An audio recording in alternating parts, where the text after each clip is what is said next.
নমস্কার, বলকি রাধে রাধে। রাধেজু মহারাজ, লাডলিজু। আজকে আমরা যার সম্পর্কে বলতে চলেছি তিনি কথায় কথায় এই কথাটা বলেন, প্রেমানন্দ মহারাজজি। ওনার আসল নাম কি জানেন?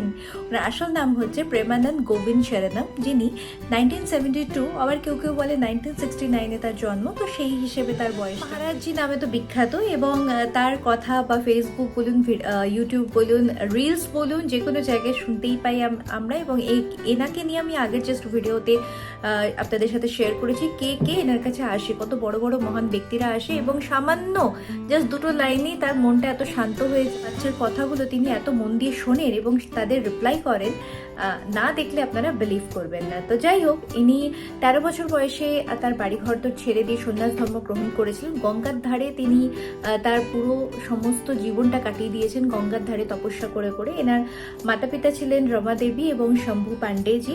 সময় বারাণসীতেই পিপল গাছের নিচে তপস্যা করছিলেন, তো পাশেই রাসলীলা হচ্ছিল। তো কেউ একজন ওনাকে বলল যে রাসলীলা দেখে এসো, ভালো হচ্ছে। উনি প্রথমে যেতে চাননি, তো অনেক বলার পরে উনি যখন গিয়েছেন, যেহেতু উনি শিবজি, প্রথমে উনি শিবজির উপাসক ছিলেন, তা উনি ওখানে রাসলীলা দেখে, রাধা কৃষ্ণের লীলা দেখার পরে উনি প্রত্যেক দিন যেতে শুরু করেন। এবং ওনার এত ভালো লাগলো, ওনার খুব যাওয়ার ইচ্ছে ছিল বৃন্দাবন দেখার ইচ্ছা ছিল।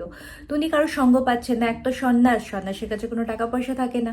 তো যাই হোক, কেউ একজন কোনো একদিন ওনাকে বললো যে আমাদের সঙ্গে আপনি যাবেন বৃন্দাবন। উনি তৎক্ষণাৎ হ্যাঁ বলে দিলেন, এবং ওই যে বৃন্দাবনে এলেন, এসে উনি পণ নিলেন এখান থেকে। বৃন্দাবন ছেড়ে উনি আজীবন এখানেই থাকবেন, এখানে ছেড়ে উনি কোথাও যাবেন না।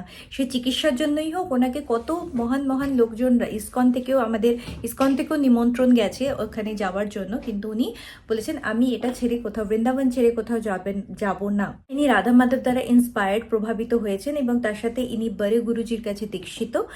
আর এনার নামে শ্রী হিট রাধে কেলি কুঞ্জ ট্রাস্ট বৃন্দাবনে আছে ফাউন্ডার, যেখানে গরিব মানুষদের হেল্প করা হয়। সেখানে তাদের ক্লথিং, জামা কাপড় দিক দিয়ে হোক, মেডিকেল কেয়ার হোক, অথবা খাবার দিয়ে তাদের হেল্প করা হয়।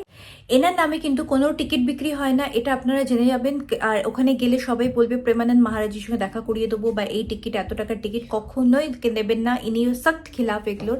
বারবার ওনার ভিডিওতে মনে করিয়েছেন যে আমরা কোনো রকমভাবে টাকা পয়সা নিই না, শুধুমাত্র আপনাদের মনের যদি ইচ্ছে হয় আপনারা ওখানে দানপেটিতে যা দেবেন ওরা তাই সংগ্রহ করবে। একান্ত দেখা করার জন্য টাকা পয়সা, টিকিট কোনো কিছুতে ইনি নেন না। ইনি প্রসাদ হিসাবে দিতেন মালা বা চাদর, সেটাও খুব কমই দেওয়া হয়, কারণ তার যদি তুমি সম্মান না করতে পারো তাহলে সেটা নিয়ে কি লাভ।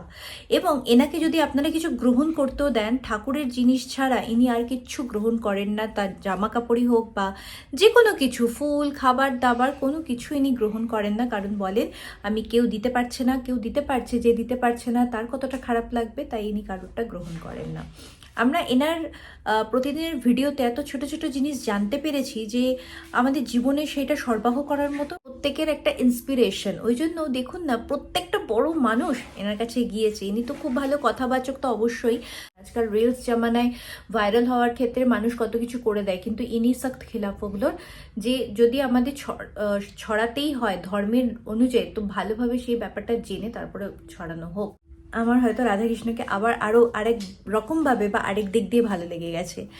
তো ইনি কিন্তু কারোর কাছ থেকে কোনো টাকা পয়সা নেন না, এনার নিজস্ব কোনো সম্পত্তি নেই। এনার কাছে যারা এনার শিষ্য আছেন তারাই এনাকে হেল্প করে, এবং তারাই এনাকে চিকিৎসা দিক দিয়ে ঘোষণা করা, তার সেবা আদি করা, সব কিছু এনার শিষ্যরাই করে। তো কেমন লাগলো এনার কথা শুনে? আমার মনে হয় এনার কথা প্রতিদিন সকালবেলা উঠে শোনা উচিত, আর আপনারাও অনেক শিক্ষা পাবেন। তো আজ এই অবধি, আবার আসছি নতুন কাউকে নিয়ে, নতুন কোনোভাবে ভিডিও নিয়ে। নমস্কার।